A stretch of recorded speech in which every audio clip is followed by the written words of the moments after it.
হজরত খাব্বাব ইবনে আরাত রাদিয়াল্লাহু তাআলা আনহু ছিলেন প্রথম দিকের মুসলমানদের একজন। তিনি মক্কার এক লোহা কামারের দাস ছিলেন।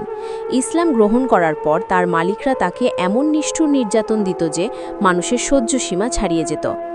তাকে কখনো জ্বলন্ত কয়লার উপর ফেলে দিত, কখনো পিঠের উপর আগুনের অঙ্গার ছড়িয়ে রাখত। কয়লার আগুনে তার পিঠের চামড়া পুড়ে যেত, এমনকি চর্বি গলে কয়লার আগুন নিভে যেত। তবুও তার মুখ থেকে একটি শব্দও বের হতো না, শুধু বলতেন আল্লাহ এক, মুহাম্মদ সাল্লাল্লাহু আলাইহি ওয়াসাল্লাম তার রাসূল। একদিন নবীজি করিম সাল্লাল্লাহু আলাইহি ওয়াসাল্লামের কাছে এসে তিনি বললেন, হে আল্লাহর রাসূল, আপনি কি আমাদের জন্য দোয়া করবেন না? এই নির্যাতন আমরা আর কত সহ্য করব? নবীজি বললেন, ধৈর্য ধরো হে খাব্বাব, আল্লাহর সাহায্য অবশ্যই আসবে। এমন এক সময় আসবে যখন একজন ব্যক্তি একা একা সোয়ার হয়ে সানা থেকে হাজরামাউত পর্যন্ত যাবে আর আল্লাহ ছাড়া আর কাউকে ভয় করবে না।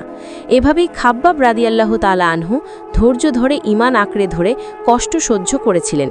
শেষ পর্যন্ত আল্লাহ তাকে সম্মান, স্বাধীনতা ও জান্নাতের সুসংবাদ দান করেন।